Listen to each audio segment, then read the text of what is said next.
Imagine this landscape. Not a single tree, not a blade of grass, only rusty brown waves crashing against black, rocky shores. The sea at that time wasn't salty, but rather metallic, a saturated solution of iron, sulfur, and other dissolved minerals. And somewhere in this ancient water, tiny organisms, archaebacteria, already dwelt. They swam, divided, and slowly, over millions of years, mastered the great secret of converting sunlight into energy. These were the distant ancestors of all photosynthetic life, and their home was this primeval, iron-rich ocean. One of the most astonishing mysteries of that era is the so-called banded iron formations found in ancient rocks around the world. These alternating layers of red and grey have long baffled geologists. Why was the entire planet covered in these iron-rich bands, forming almost rhythmic patterns? The answer lies in one of the first and greatest revolutions in the history of life. The fact is, the early Earth was literally drowning in dissolved iron. The oceans were saturated with it. The iron floated freely in the water like invisible ink. But then, some bacteria made a breakthrough. They learned to harness the energy of sunlight. They didn't just passively bask in the sun like a modern plant. They actively converted its light into life force. And in the process, they released an entirely new gas into the environment, oxygen as a byproduct. Today, oxygen is the basis of our life. We breathe it.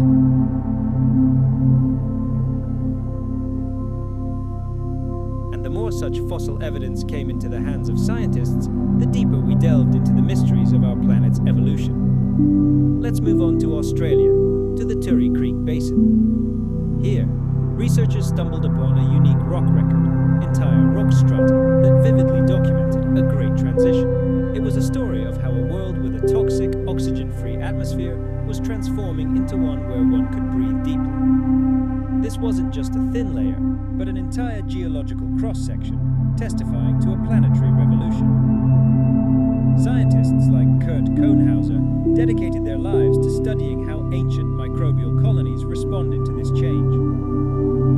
They hypothesized that global cycles of iron and phosphorus played a key role in shaping the early biosphere. With each passing year, computer models became more complex and the data more detailed, but the essence of the work remained unchanged.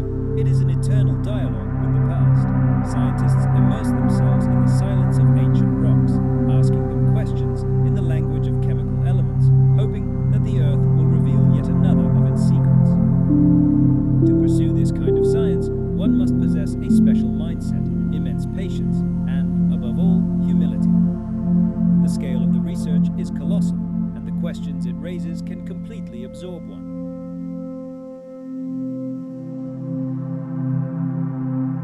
In these rocks, scientists discovered anomalies, strange ratios of sulfur isotopes, which spoke of a planet completely alien to us. For a long, long time, these mysterious chemical signals were everywhere. They permeated the entire Archean Era, like a ghostly imprint of a long-gone era. These geological deposits are irrefutable proof. They scream at us that the atmosphere of the young Earth was practically devoid of oxygen. And if there was no oxygen, then there was no protective ozone layer, the very shield that today blocks the sun's deadly ultraviolet rays. And then, about 2.5 billion years ago, something incredible happened. In the blink of an eye, in geological time, these strange sulfur signals simply vanished, evaporated from the rock record. The primary and most compelling explanation for this event is a sharp spike in oxygen levels. This oxygen, rising into the upper atmosphere, formed ozone, and the sky changed forever. Ultraviolet light could no longer freely penetrate to the surface, and those unusual chemical reactions with sulfur ceased. This disappearance is one of the most striking geochemical markers we have. It is the signature of the greatest event in the history of the planet, the Great Oxidation Catastrophe. This marker doesn't simply testify to the appearance of oxygen. It marks the very moment when the sky above Earth itself changed. However, sulfur isn't the only hero in this great drama.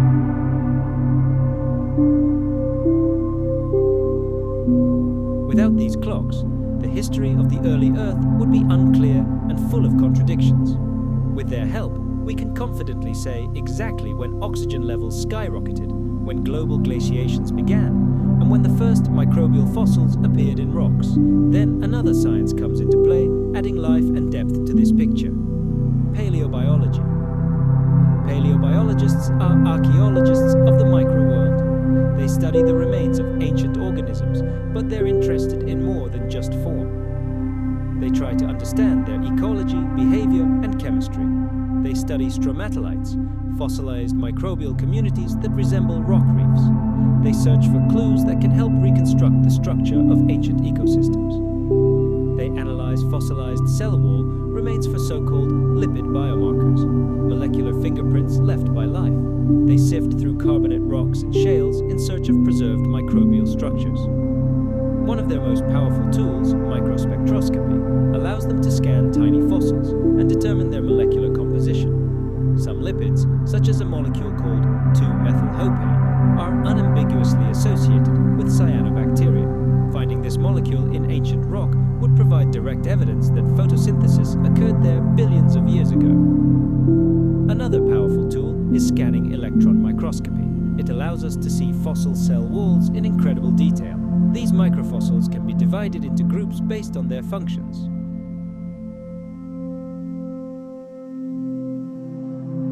Were these microbes sulfur reducers, oxygen producers, or perhaps methane producers? Nitrogen isotope analysis is also used, helping us understand how ancient nutrient cycles worked.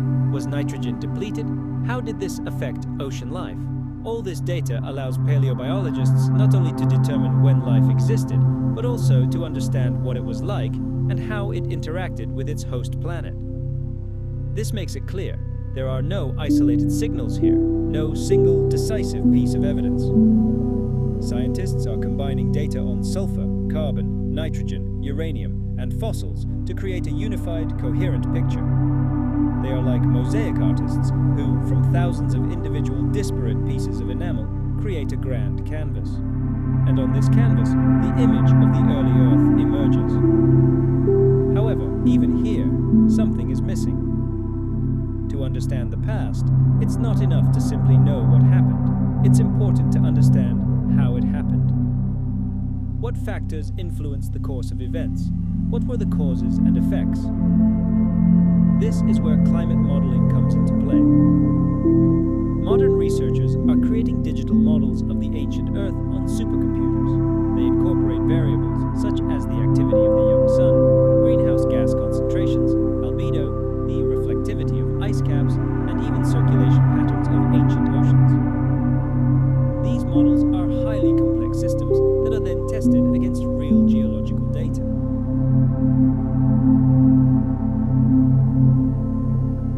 It is here that astrobiology, a science that emerged at the intersection of astronomy, biology, and geology, is taking its first steps. Astrobiologists take lessons learned from Earth's history and project them onto other planets, even distant exoplanets. They ask, what might the Great Oxidation Event have looked like on another planet? Would we be able to detect its chemical signatures in the atmosphere of an alien world with our telescopes? Will we ever be able to see another world undergoing this monumental transition? See its oceans rust, its skies change color, and its primitive life create a completely new atmosphere. Some future space missions, next-generation telescopes like LUVOIR and HABEX, are aimed precisely at these tasks. They will allow us to search for oxygen, methane, and other biologically active gases in the atmospheres of distant planets. We seek not life itself, but its chemical signatures, its impact on the environment. We are searching for the breath of an alien biosphere. Thus, the Great Oxidation Event ceases to be just a chapter in Earth's history. It becomes a model, a kind of cosmic blueprint, a story that may be unfolding right now in the stillness and cold of another star system. Somewhere out there, a small blue-green dot is just learning to breathe. The deeper we delve into Earth's past, the more we begin to see it as a series of incredibly complex balancing acts.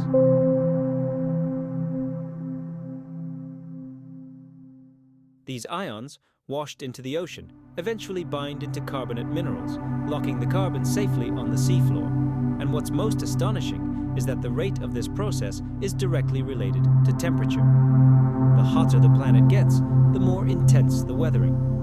Thus, the Earth has its own built-in thermostat that protects it from overheating. Over the course of geological time, our planet has learned to regulate itself. Scientists, using sophisticated computer models, have been able to peer into the past and see how this system operated during one of the greatest turning points in history, the Great Oxidation Event, when ancient methane, a powerful greenhouse gas, began to disappear from the atmosphere. CO2 took its place. Then this silicate mechanism kicked in. It gradually began to pull carbon from the air, leading to global cooling. It was this trend that ultimately plunged the world into the icy embrace of the Huronian Ice Age. But this pendulum swings both ways. When continental weathering slows for some reason, for example, because the land is locked in ice or tectonic activity subsides, atmospheric carbon dioxide levels begin to rise again. This leads to warming and the ice age recedes. A kind of planetary breathing unfolds before us, an inhalation and exhalation stretched out over millions of years. This shallow, slow, yet absolutely vital rhythm of our world.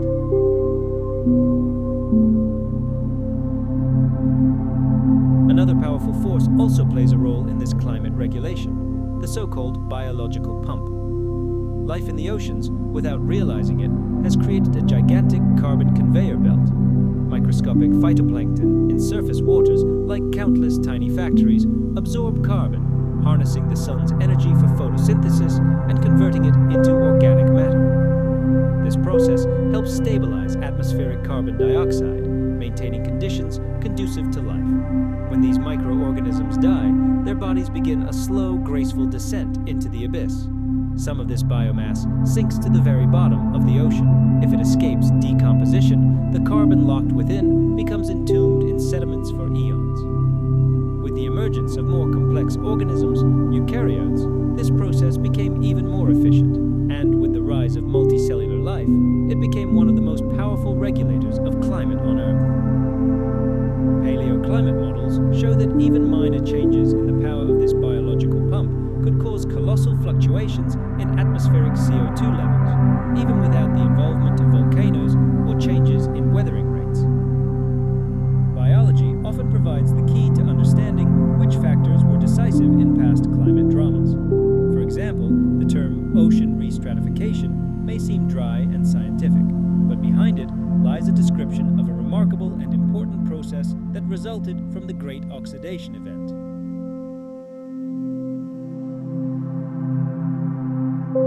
Imagine that for more than 1 billion years, our planet's oceans were structured completely differently. They weren't a homogeneous mass of water.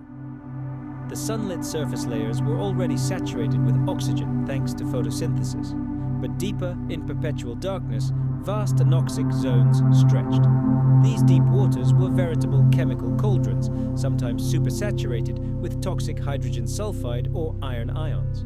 This layered ocean structure directly influenced the course of evolution.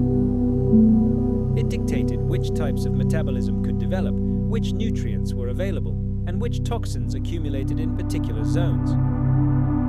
Geochemists have learned to decipher the history of this layering using chemical traces such as molybdenum, vanadium, and chromium. These trace elements behave differently depending on the acidification of the environment. By analyzing their concentrations in ancient sedimentary rocks, scientists have been able to reconstruct a picture of a layered, chemically diverse ocean, a world infinitely far from stable.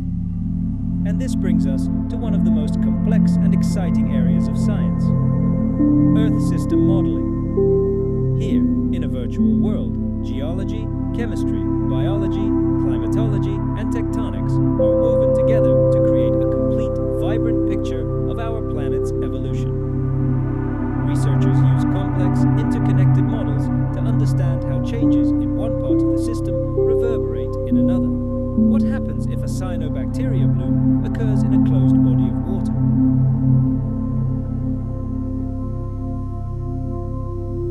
And perhaps right now, we are standing on the threshold of a new transition, one that is no longer determined by microbes, but by us.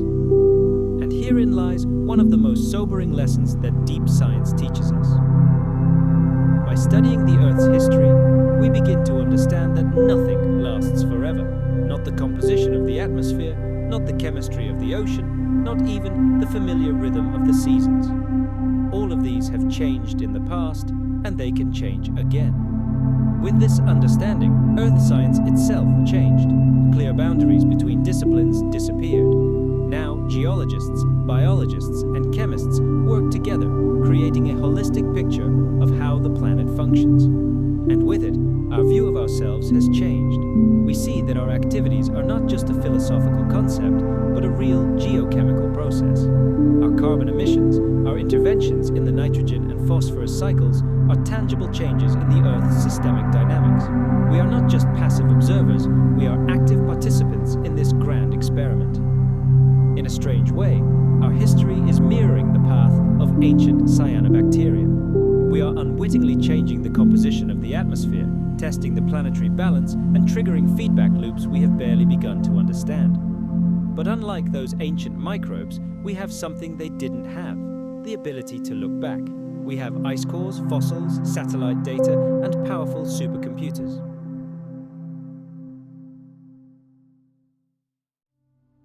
Many life forms that had thrived in an oxygen-free world, anaerobic bacteria, archaea, entire microbial civilizations, began to retreat.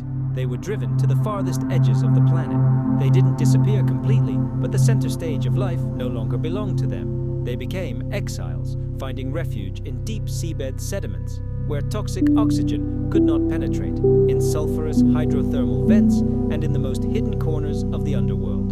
In lost salt marshes, far from the world, the most ancient forms of life clung to existence.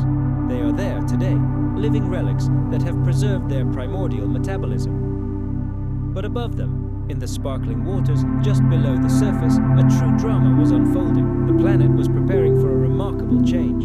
With the advent of oxygen, the world's oceans began to transform beyond recognition. Imagine, oceans filled with dissolved iron suddenly began to rust. This new corrosive gas, oxygen, reacted with the iron, and billions of tons of rust sank to the seafloor like bloody snow. Entire layers of this metal were forever buried beneath thick sediment, forming the gigantic banded formations we find today. Ancient sulfides were oxidized, methane reserves were depleted, and with them, the chemical compounds that fueled the earliest, most primitive metabolic processes disappeared. However, this great chemical purge opened the door to a completely new world.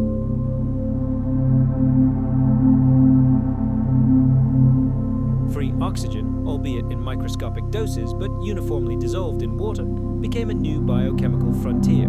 It gave life aerobic respiration, a method of producing energy that proved almost 20 times more efficient than its ancient anaerobic predecessors. Suddenly, the same cells learned to extract colossal amounts of energy from food. This allowed them to grow faster, accumulate more genetic information, and develop incredible internal complexity. The stage was set for the emergence of new players, eukaryotes. These were cells with internal membranes, complex compartments, a nucleus, and organelles. The earliest fossil evidence of their existence appears immediately after the Great Oxidation Event, although they likely originated much earlier, hidden somewhere in the chemical twilight of ancient seas. These first complex cells were true pioneers, opening up new horizons. They learned to engulf other cells whole, create nutrient reserves, and coordinate complex processes within themselves. One of their greatest inventions was a unique alliance between different microorganisms, known to us as endosymbiosis. Long ago, at the dawn of time, the ancestor of all modern complex cells engulfed a bacterium that mastered the art of oxidative metabolism. But instead of digesting its prey, the host cell struck a deal with it, domesticating it and giving it a new home.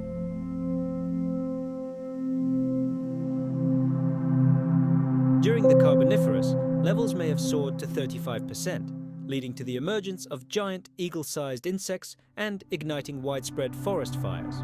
However, during the Permian, oxygen levels plummeted, contributing to the greatest mass extinction in history. Each ups and downs were intimately linked to geological rhythms and life itself, shaping the unique history of our world. Oxygen, this powerful element, has always been a double-edged sword, the planet's greatest gift and its deadliest threat. Its deficiency threatened to suffocate complex life forms, while its excess could turn the world into a blazing inferno. For 500 million years, Earth has masterfully balanced these two extremes, maintaining a delicate balance between energy and safety, between breathing and burning. We live in a remarkable era when oxygen levels are a comfortable 21%, enough to sustain intelligence, develop culture, and build cities. But this balance is not eternal. Today, we are beginning to understand not only the value of oxygen, but also the responsibilities it imposes on us. For all its power, oxygen is not simply a gift from above. It is a continuous and fragile process, sustained by photosynthesis and carbon storage, weathering, and complex feedback loops that last longer than any human lifespan. The air we breathe isn't a given. It's a gift that requires constant care and attention. A gift bestowed upon us by invisible microbes and sustained by the trees we've come to take for granted.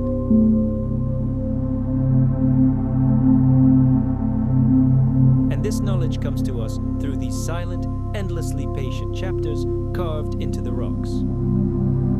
What a miracle it is to simply be alive, to exist in an atmosphere woven not only from a mixture of gases, but also from time itself, to walk the surface of a planet that once knew no sky as we know it, no breath, no sound. And now, thanks to the choices made by ancient single-celled organisms, thanks to a series of prehistoric accidents, we have gained the gift of speech and the ability to choose our path. We could become just another short line in a long list of earthly cataclysms.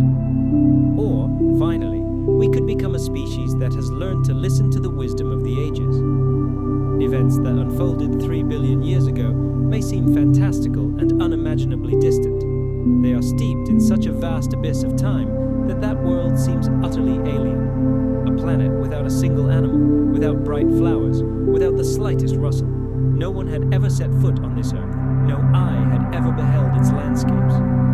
But these ancient landscapes were open to the heavens, and what happened in that primordial, deafening silence has not disappeared without a trace. The echo of those events resonates in every beat of our heart, in every thought, in every breath. We are the direct heirs of the Oxygen Era. Our entire biology is built on this amazing gas.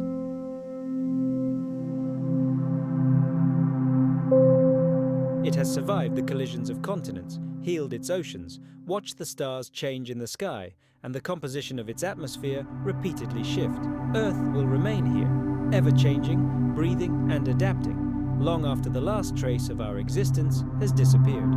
But life as we know it, our civilization, our culture, that's a completely different story. The lesson taught to us 3 billion years ago must not be forgotten. What's important is not just that oxygen changed the world, but how it happened. Slowly, unevenly, and completely unpredictably. The planet shuddered, froze, desperately trying to find a new equilibrium. Entire ecosystems were wiped off the face of the Earth, and it took an eternity for them to recover. This should make us pause and reflect. The balance we're upsetting today may take much longer to restore than we can imagine, and the changes we think are reversible, warming, acidification, species extinction, may have consequences we completely unexpected. The Earth isn't a machine we can turn off and fix. It's a living, breathing system that operates at rhythms incommensurate with our political cycles or economic quarters. Once a critical threshold is passed, once the last glacier melts, ocean currents slow, or a keystone species disappears, no one guarantees a return to the previous state. Cycles don't always close where they began, and so we have a tremendous responsibility, not to save the planet, but to learn to respect it.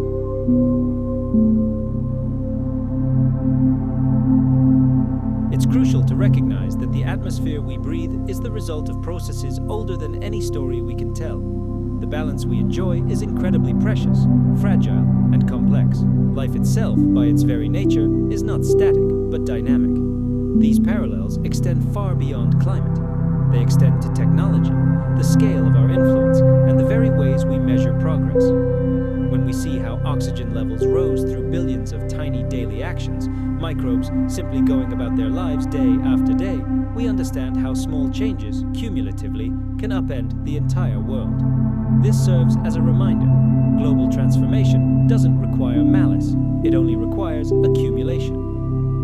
This is how great changes in the planet's history occur. Slowly, almost imperceptibly, and then suddenly and irreversibly. We ourselves have become this force, not through ill will, but simply by our scale, not by choice, but by necessity, by inertia. We have transformed ourselves from mere observers of the passage of time into active participants in geological processes. Our cities leave a deep scar on history. Our plastic waste finds its place in the future fossil record. Our emissions alter the isotopic composition of carbon in the atmosphere and even in our bones. The Anthropocene is no longer a hypothetical future, it is our present. And yet, recognizing this gives us the freedom to choose how to respond.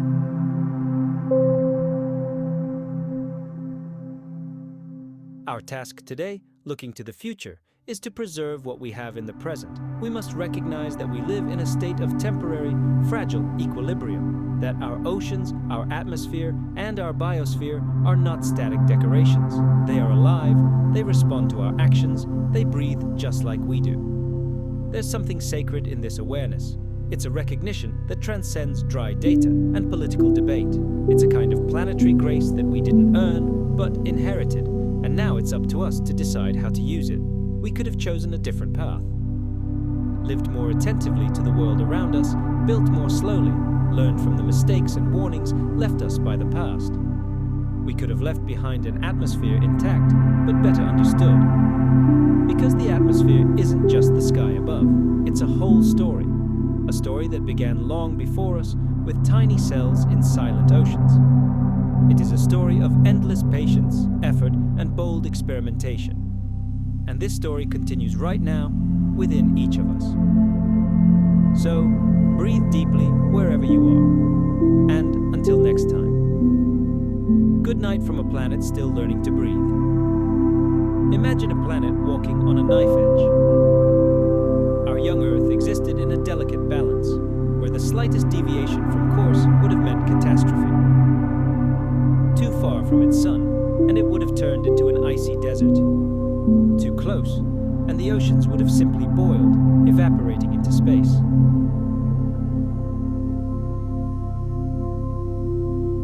And tiny particles embedded in the most ancient rocks, magnetite crystals, serve scientists as a kind of fossil compass, indicating the location of the planet's poles millions of years ago. Geologists today read the history of the past not only from fossilized remains or gas bubbles frozen in amber. They listened to the narrative of the rocks themselves, studying the arrangement of minerals, analyzing their various isotope contents, and deciphering how tectonic layers folded and shifted over the eons. It's like trying to understand a story told in a language older than any human tongue. And so, when, in some wild corner of our planet, a compass needle suddenly trembles slightly, deviating from true north, who knows? Perhaps at that very moment, we hear a quiet whisper from a time when the world was young, full of mysteries, and illuminated by an entirely different, primordial light.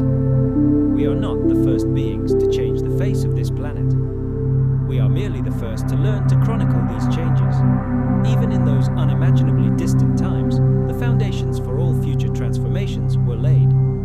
The concentration of oxygen in the atmosphere slowly but surely increased, and microbial life, those invisible workers, tirelessly altered the chemical composition of the oceans and the air itself. Tectonic plates, not yet formed into the continents we know, had already begun their great journey.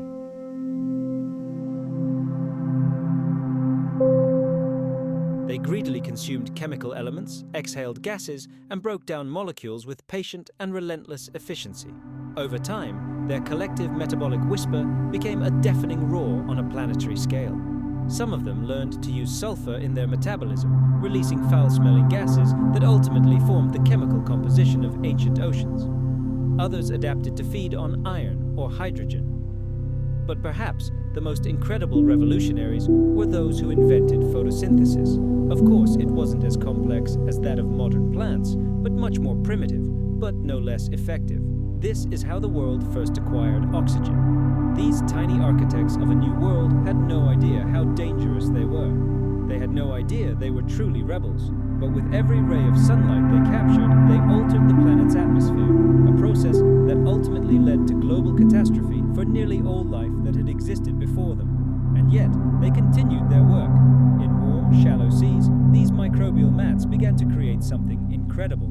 Slowly, layer by layer, they built veritable living stones, structures we now call stromatolites. Just imagine, a dome rises before us, but it was not crafted by human hands from concrete or stone. Its architects were billions upon billions of generations of tiny bacteria. Each new layer settled on the remains of the previous one, creating something akin to a microbial city that had grown over millennia.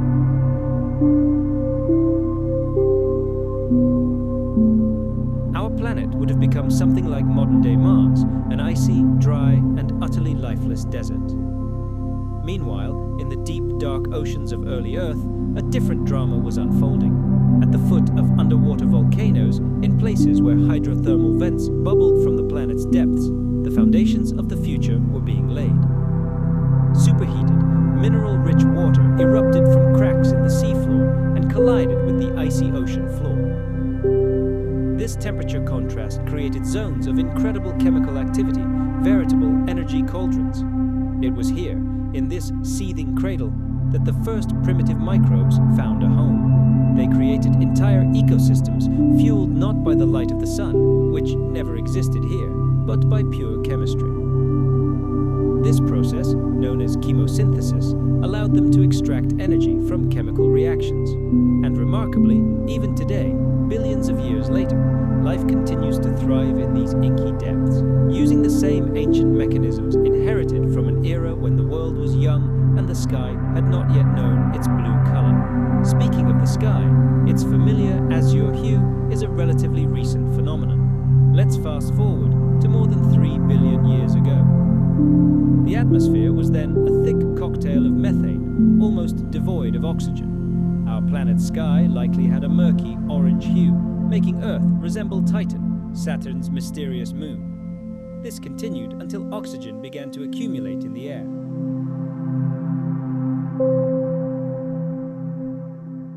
The slightest fluctuation in gas balance, a sudden movement of tectonic plates, or a new wave of meteorite bombardment could have resulted in catastrophe. Only recently, in geological terms, the era of massive impacts from space ended when asteroids smashed into the young planets of the solar system with alarming regularity. Some scientists believe it was this cosmic barrage that delivered the elements key to life, water and phosphorus, to Earth. Others are genuinely amazed that any living thing could have survived such a fiery rain. And yet, despite all the challenges, life survived. In the quiet pools of shallow water, in the microscopic crevices of ancient rocks, in the chemical symphony of underwater geysers, wherever there was the slightest chance, it clung, developed, and evolved. Life didn't just survive, it adapted. It changed the chemistry of its world and laid the foundation for an entire grand future. Over time, these microbial pioneers will accomplish the unimaginable. They will fill the atmosphere with oxygen, a gas that was a toxic waste product for them, but which will become the source of life itself for future complex organisms. This transition will not be smooth. It will trigger the first mass extinction in the history of the planet and completely upend the rules of the game in Earth's ecosystems. But this is still to come. Now, the planet stands on the threshold of a great transformation. The air is literally saturated with potential.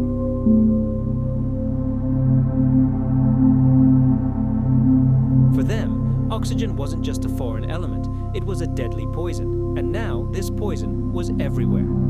Some scientists are convinced that this was the first great mass extinction in Earth's history. Only this time, the killer wasn't an asteroid or a volcanic eruption. It was a slow, inexorable chemical poisoning that stretched out over millions of years.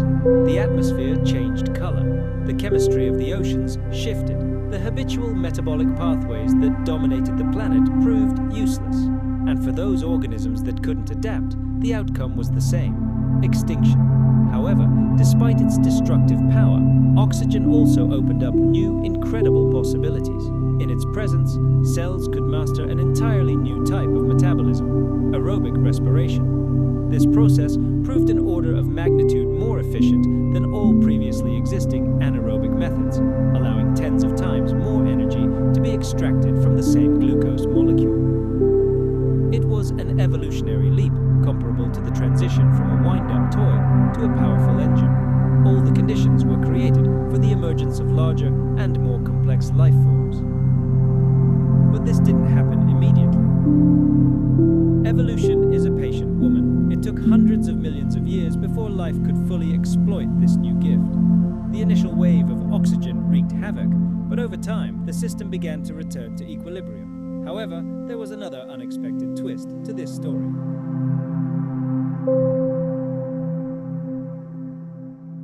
As atmospheric oxygen concentrations rose, methane levels likely fell. This powerful greenhouse gas, as we recall, warmed the Earth under the rays of the weak young sun. But oxygen reacts vigorously with methane, breaking it down into carbon dioxide and water. And while CO2 is also a greenhouse gas, it traps heat much less effectively. The planet began to lose its warm blanket.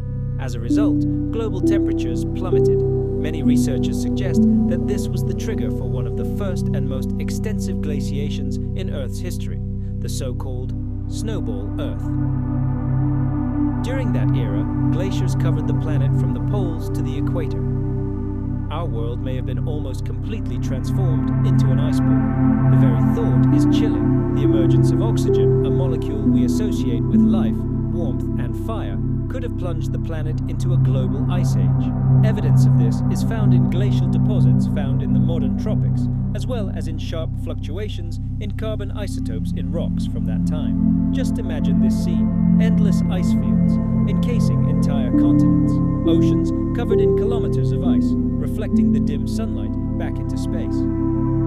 Only the peaks of the tallest volcanoes break through the white silence.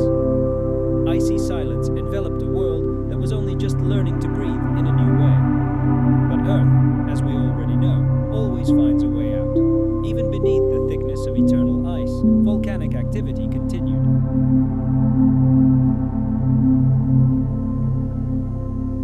This was not a one-time event, but a global shift of tectonic proportions, a disruption of the fragile balance in the great experiment our planet has been conducting for billions of years. Evidence of this ancient drama is everywhere. It's locked away in rocks, in ancient banded iron ores and glacial deposits, which, astonishingly, are found even near the equator. It's hidden in the chemical composition of ancient sediments and sulfur isotopes that bear the imprint of the oxygen catastrophe, and in preserved biomarkers, the molecular ghosts of once living cells. Researchers from all corners of the world, from Greenland, South Africa, and Western Australia, are studying the oldest rocks on the planet. Using geological hammers and drills, they're digging into the remnants of ancient oceans that dried up long before the first plants appeared on land. And what they're finding testifies to a natural, epical transition whose echoes resonate to this day. A turning point in Earth's history has occurred, one that has become a symbol not only of total destruction, but also of great transformation. The Great Oxidation Event wasn't just a game changer for life, it transformed the face of the planet itself. Iron-rich strata gave way to so-called red deposits. Sedimentary rocks, colored by iron oxides, formed in a world saturated with oxygen. The very color of the Earth's surface changed. What was once gray, black, and greenish literally rusted.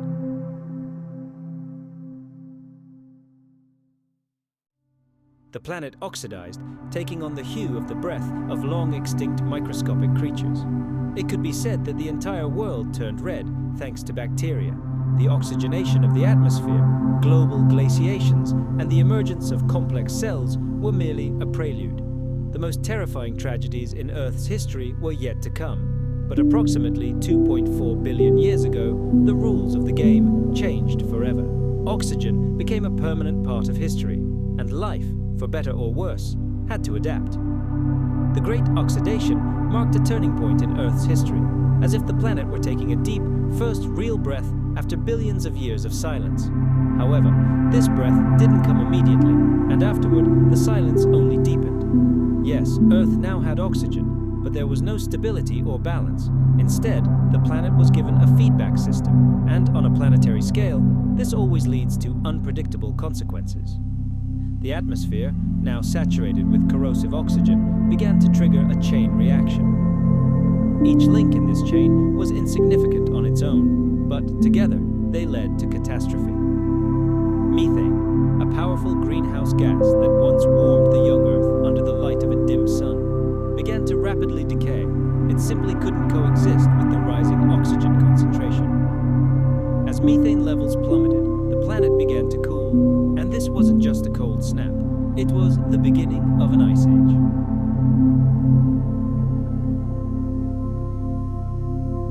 Because volcanoes never sleep. Even beneath the frozen sky, the boiling mantle continued to spew heat and gases onto the planet's surface. Volcanoes, oblivious to the climate catastrophes on the surface, continued to spew carbon dioxide into the atmosphere. In a world with neither forests nor plankton to absorb it, this gas accumulated, slowly but inexorably, like steam in a hermetically sealed boiler. Eventually, the greenhouse effect kicked in, not as a trickle, but as a devastating flood. Temperatures soared, glaciers began to melt, retreating like a gigantic tide, revealing the planet's scarred surface. And when the oceans reopened to sunlight, when the skies cleared a little, life surged forward once more. It wasn't the same life or the same chemistry, but it was life. We can see echoes of this momentous transition in the isotopes left to us by ancient eras. Carbon, sulfur, rubidium, iron, all carry subtle chemical signatures that reveal fluctuations in oxygen levels, ocean acidity, and global temperature. This whisper of the elements, hidden in ancient sedimentary rocks, serves as a time machine for us to study the past. The echoes of events that happened billions of years ago still resonate in our world, and they tell us a story not of chaos, but of reaction and interaction. The Earth isn't just a stage for the drama of life, it's an active participant.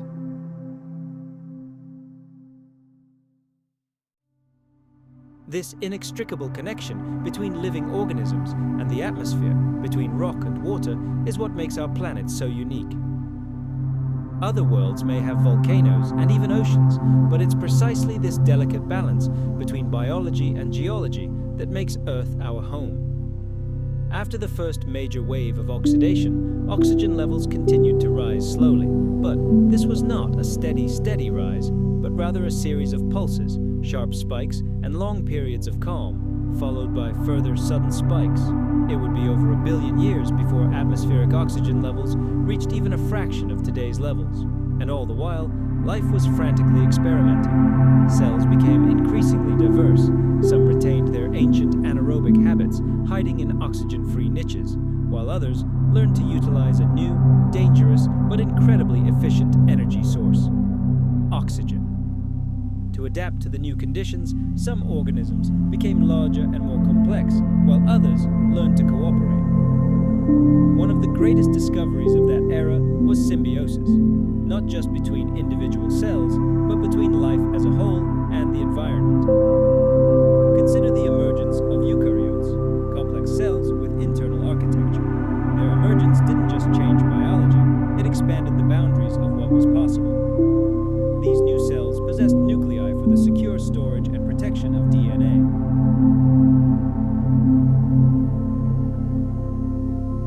And life, stubborn, inventive, and always ready for change, found a way to cope with it, adapting or dying in the attempt. When our planet changes, it rarely does so smoothly. It stumbles, falls, and swings from one extreme to the other, like a giant pendulum swinging back and forth. And when oxygen burst onto the scene, the entire planetary system was thrown into flux. The Great Oxidation Event wasn't like the flick of a switch, dividing history neatly into before and after. No, It was a chaotic, excruciatingly long transformation that stretched across entire eons. For hundreds of millions of years, the world changed, sometimes slowly and lazily, sometimes swiftly and brutally, but it could never go back.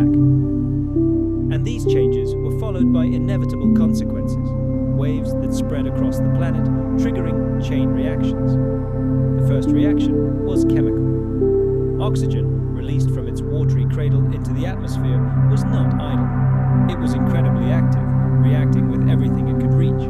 It oxidized minerals on the surface and transformed metals.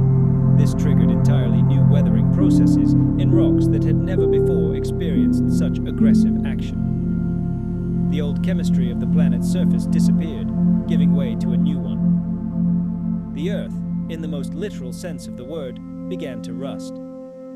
But underwater, in the dark depths of the ocean, the consequences were even more dramatic. There, an invisible war unfolded, a war of molecules and metabolisms.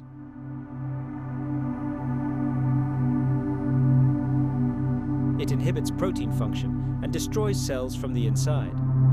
In high concentrations, it can suffocate even the most resilient organisms.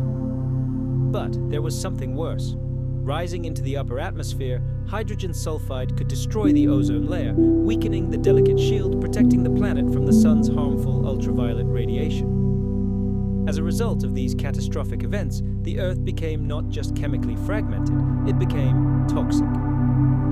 We see the legacy of these poisonous eras to this day in the form of black shales, sedimentary rocks rich in organic matter that formed in those very same oxygen-free poisoned waters. These stones are the frozen breath of ancient microbes, a testimony to the seas of death. The consequences were felt far beyond the coastline. As atmospheric oxygen levels rose, methane levels, the era's primary greenhouse gas, fell. Methane traps heat tens of times more effectively than carbon dioxide. When oxygen began oxidizing it, converting it into the much less efficient carbon dioxide and water, the planetary thermostat simply broke. The result was a global refrigerator. Scientists believe it was this process that triggered one of the first great glaciations in Earth's history, the Huronian glaciation. It occurred just after the Great Oxidation Event. When oxygen displaced methane, the greenhouse effect weakened. The planet's temperature dropped sharply, and ice sheets moved from the poles, covering the entire globe.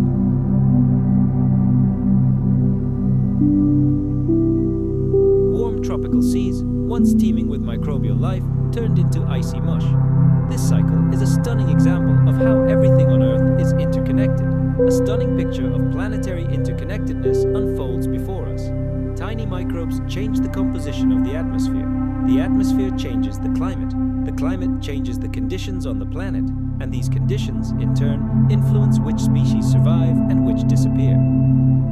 The surviving species further change the planet's chemistry, and this mesmerizing cycle repeats itself again and again. And despite all this chaos, the poisoned oceans and icy deserts, life endured. Not everywhere, and not without enormous losses, but it continued on. Many anaerobic organisms, for whom oxygen was a deadly poison, were forced to flee, finding last refuges in isolated worlds, in deep seabed sediments, in scorching geothermal vents. In these parched volcanic soils, they evolved into true masters of survival, true extremophiles, who have brought us memories of the ancient world. But not all hid. Other organisms rose to the challenge. They learned to withstand the onslaught of this toxic gas by creating entirely new biochemical armor, unique proteins and enzymes. And today, their distant descendants still live among us.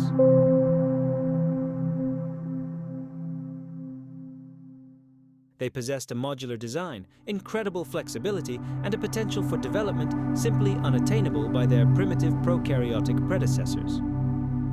The birth of the eukaryotic cell was one of the turning points in the history of life on our planet. And while oxygen wasn't the sole architect of this miracle, it undoubtedly played a major role.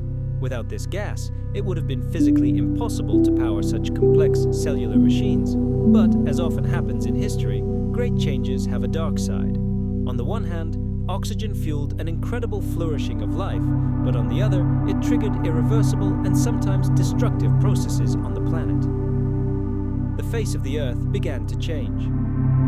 Surface minerals reacted with oxygen, rocks crumbled to dust under its influence, and raging rivers carried an entirely new cocktail of chemical elements into the oceans. Phosphorus, molybdenum, heavy metals.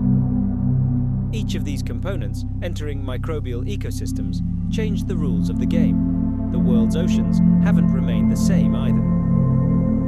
Their color, their smell, everything has been transformed beyond recognition. Where once their waters shimmered brown from dissolved iron, they now sparkle with billions of new chemical compounds.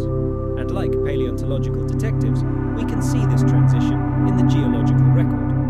Layers of banded iron ores give way to strata of red sedimentary rock.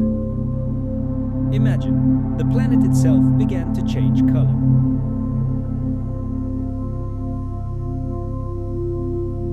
It took on crimson hues, as if rusting before our eyes. And the creator of this grandiose picture was not some unknown artist, but billions of microscopic creatures whose breath altered the chemical composition of the atmosphere.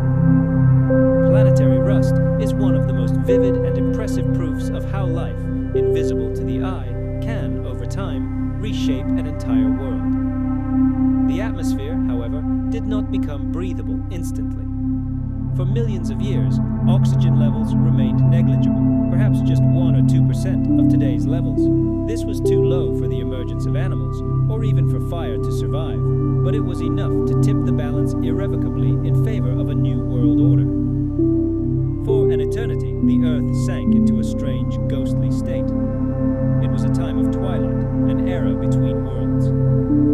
Oxygen had already asserted itself, but its power was not yet complete. Its concentration constantly fluctuated. At the boundaries of the old and new worlds, the complexity of life reached its peak.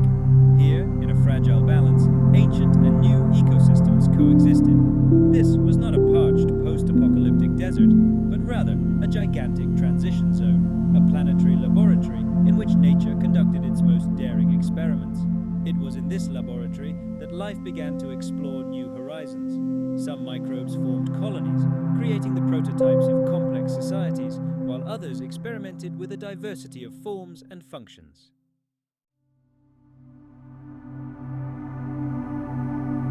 The Great Oxidation Revolution triggered a chain reaction of transformations deep within the Earth. Minerals that had remained stable for billions of years began to dissolve under the influence of aggressive oxidative weathering on a global scale. Soils became more mobile. Rivers now carried to the ocean the very same chemical broth from which life had once emerged, but now it was enriched with new ingredients, metals, phosphates, and clays. And iron, that ancient ruler of the oceans, also became part of this great transformation. Once free-floating in vast quantities, it was now trapped. Oxygen bound it, captured it, and deposited it on the seafloor. It was in this monumental process that the great iron ore deposits were formed, the very same ones that today fuel our civilization, providing steel for bridges, ships, and satellites. The consequences for marine ecosystems were catastrophic. Many of the ocean's first inhabitants were perfectly adapted to a world rich in iron and almost completely lacking oxygen. They relied on a chemistry that was now irrevocably lost. Some organisms panicked and migrated to the depths, seeking refuge in anoxic layers where the new gas could not reach. Others managed to adapt, learning to utilize the new elements or to withstand the toxicity of oxygen. Many simply died out. But in the shallows, in the thin sunlit waterline just below the surface, a new world was emerging.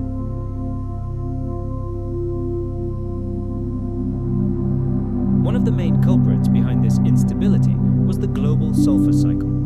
As oxidative weathering on land saturated the oceans with sulfates, sulfate-reducing bacteria began to thrive in the water. These microbes, through their activity, produced hydrogen sulfide, which turned vast swathes of the ocean into dead zones.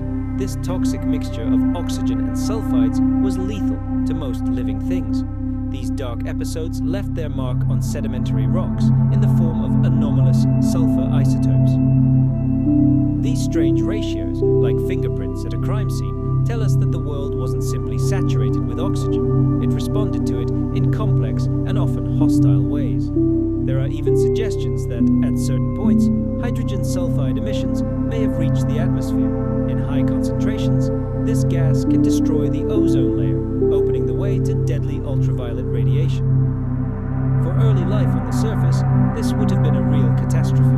Perhaps this is why multicellularity remained a secondary, risky strategy for so long. And yet, life clung to existence in the most remote corners, in places where the environment was too complex to be completely sterilized. And even in the midst of these crises, the seeds of cooperation slowly but surely sprouted. Eukaryotic cells became increasingly common, and the fossil record, though scant in finds from that era, is beginning to reveal the first signs of the emergence of larger, more organized structures.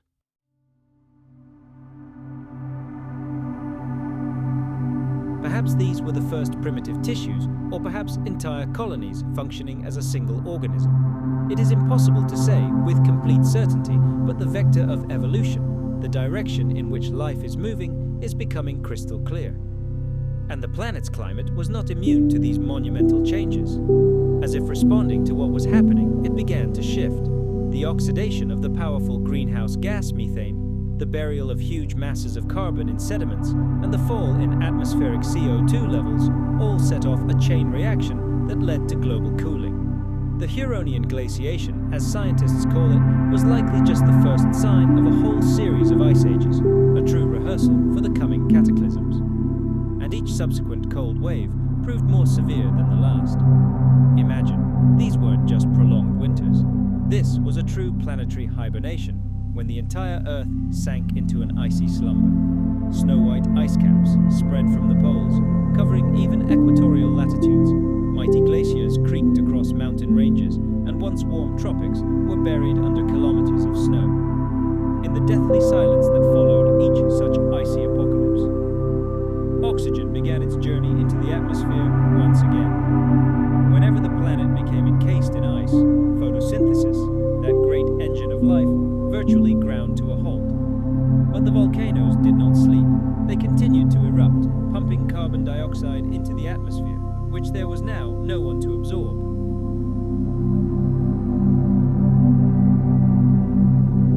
The CO2 accumulated, creating a powerful greenhouse effect, and eventually this gigantic thermal blanket began to melt the glaciers. And then life, starved and hardened by trials, returned with renewed, furious force.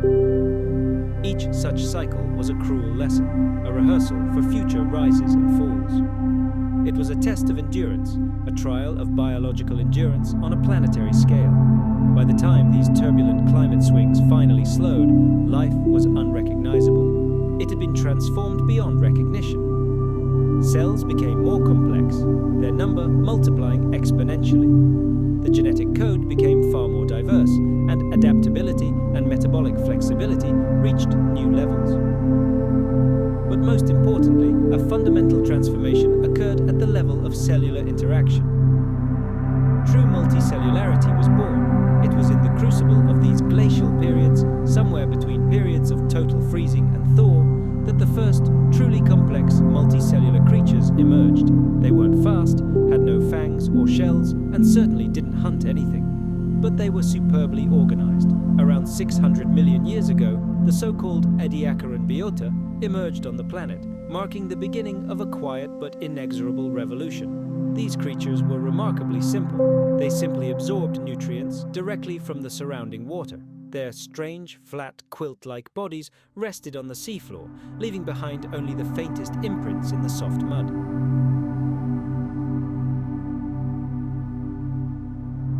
It was a declaration, a proclamation that life was no longer just a guest on this planet.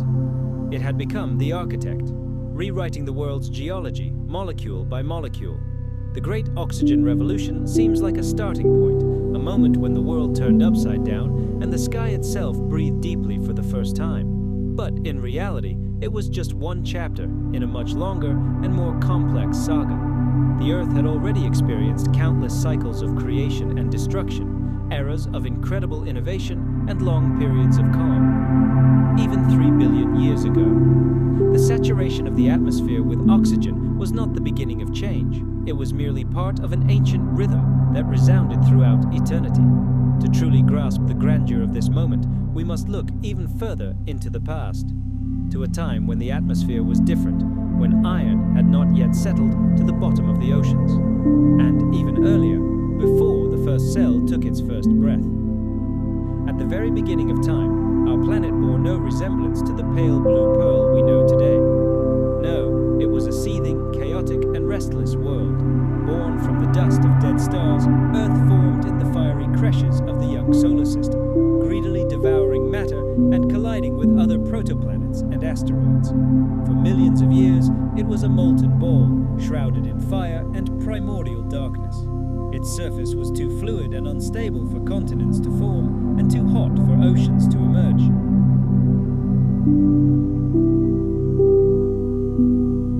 It was during this era that giant supercontinents began to form. One of the oldest, Rodinia, drew disparate landmasses together into a single landmass. Its formation and subsequent breakup had colossal consequences for the entire planet, altering ocean currents, global weather patterns, and nutrient cycling. These tectonic shifts directly influenced the planet's chemistry, determining where and how oxygen would be produced and where it would be stored. And this is another law. Plate tectonics is a powerful internal engine that drives life on the surface. Without it, nutrients would remain locked in rock. Mountains would neither rise nor fall, and minerals would not travel from land to sea. Tectonics is an eternal source of renewal, and every new mountain range, every crack on the ocean floor, leaves an indelible mark on the history of biology. Just as life shapes the atmosphere, geology shapes life, and we can still observe the echoes of these ancient, momentous processes today. Let's imagine that the history of our planet is a grand drama, where the main roles are played not by living beings, but by the elements themselves. The appearance of oxygen in the atmosphere was just one act in this play, and far from the only time when changes in gas composition led to global cataclysms. Let's fast forward, for example, to the Permian extinction. Then, carbon dioxide erupted from the Earth's depths, suffocating almost 90% of all life on the planet.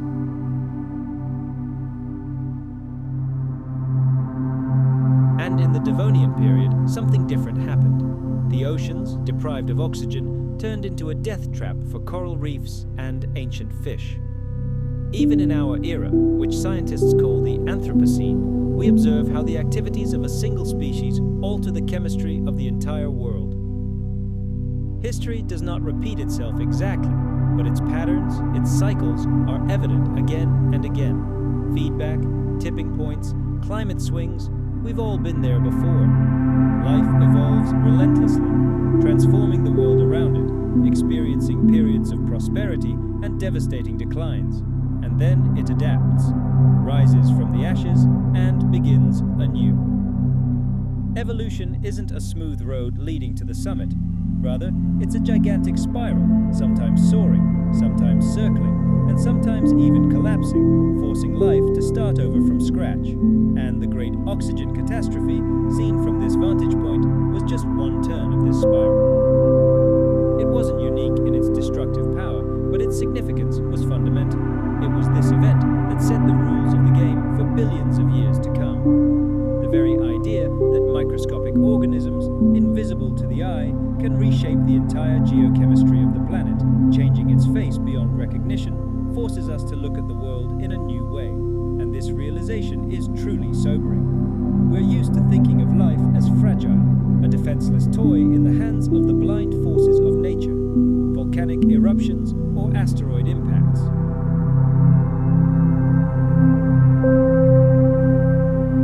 The colossal explosions were just the tip of the iceberg, while the real work proceeded slowly but inexorably. And even now, billions of years later, we see its fruits. We often think of the past as something forever sealed in stone, accessible only to time itself. But in reality, it's all around us. We just need to learn to see and hear it. Sometimes it's a quiet whisper, discernible only through the eyepiece of a microscope.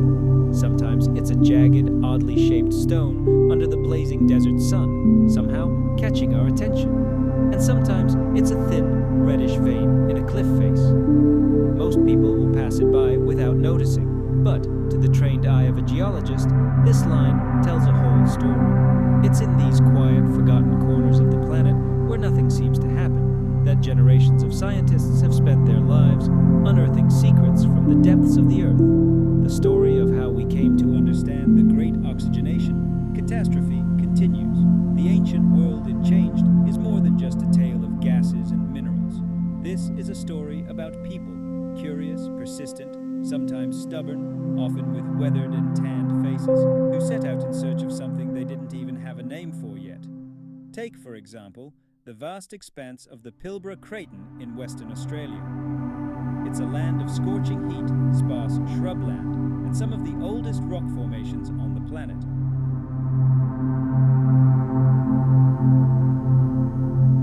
It was here, amid this primeval beauty, that a quiet scientific revolution began. Not in the rocks themselves, but in how we learned to read them. In the 1980s, a paleobiologist named J. William Schopf peered through a microscope and saw tiny, thread-like fibers frozen in a piece of fossilized silica.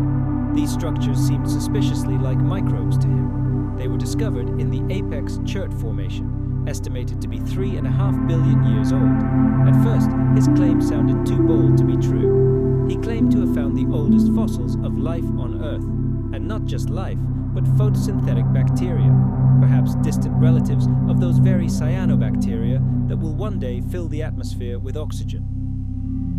What followed was a veritable scientific firestorm. The debate was fierce and often personal. Some scientists supported Schopf, but many expressed skepticism. Were these threads truly biological in nature, or could they simply be mineral formations that strangely mimic organic forms? The line between the living and non-living worlds is incredibly thin, especially when the evidence is so ancient that it predates most modern continents. Years passed, and scientific methods improved. New studies employed sophisticated technologies such as spectroscopy and isotope analysis. Scientists studied the Apex Chert fossils again and again. Some results confirmed their biological origin, while others cast doubt on this hypothesis.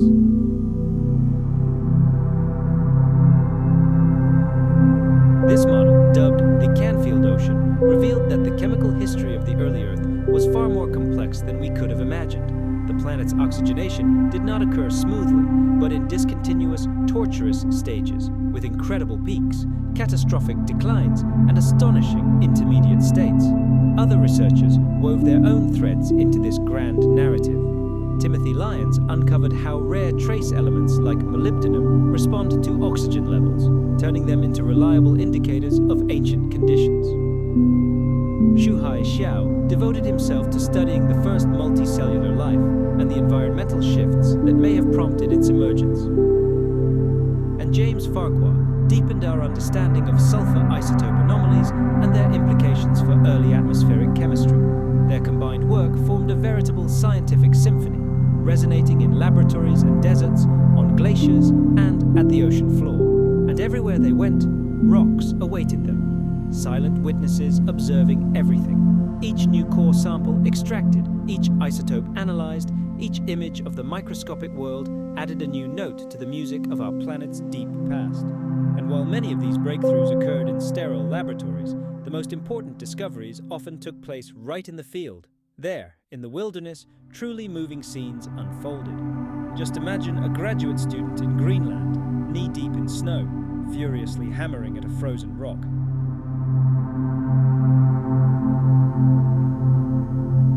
Could a similar catastrophe be repeated on other planets? And what does all this mean for us?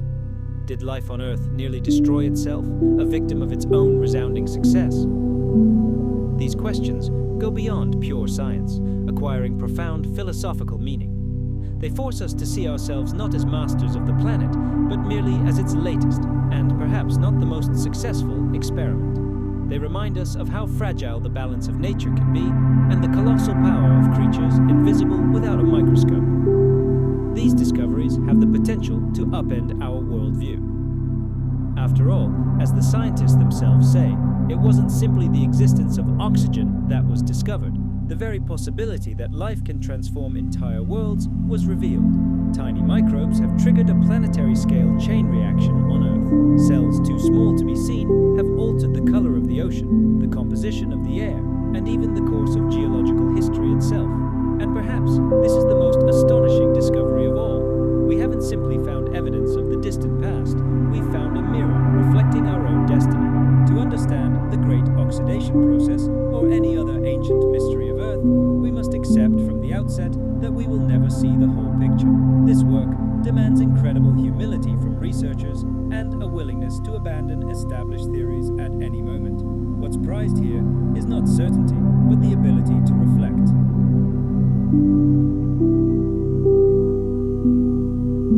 You gather the tiniest fragments, build fragile models from them, and patiently wait for the stone itself to speak to you. And yet, in this endless wait, something happens to people themselves. Scientists who have dedicated their lives to studying the planet's long memory are beginning to perceive time entirely differently. For them, it is not a straight line, but a boundless landscape. Not something that rushes past, but something through which they themselves slowly pass, like archaeologists exploring the invisible architecture of eternity. This mindset gives birth to new types of scientists. Some become true detectives, obsessed with the smallest details, a sharp jump in the isotope ratio or a chemical signature locked within a quartz crystal. For them, these are the most important clues in a planetary scale case.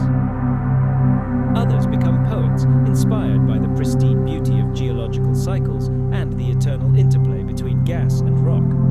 And some, perhaps the majority, become pilgrims. They return again and again to the same places, to the same ancient rocks. Not because they expect surprises, but because they know that even after billions of years, the Earth still holds secrets that it is willing to reveal only to the most persistent. One such sacred place for geologists is the Gunflint Formation, on the shores of Lake Superior in Canada.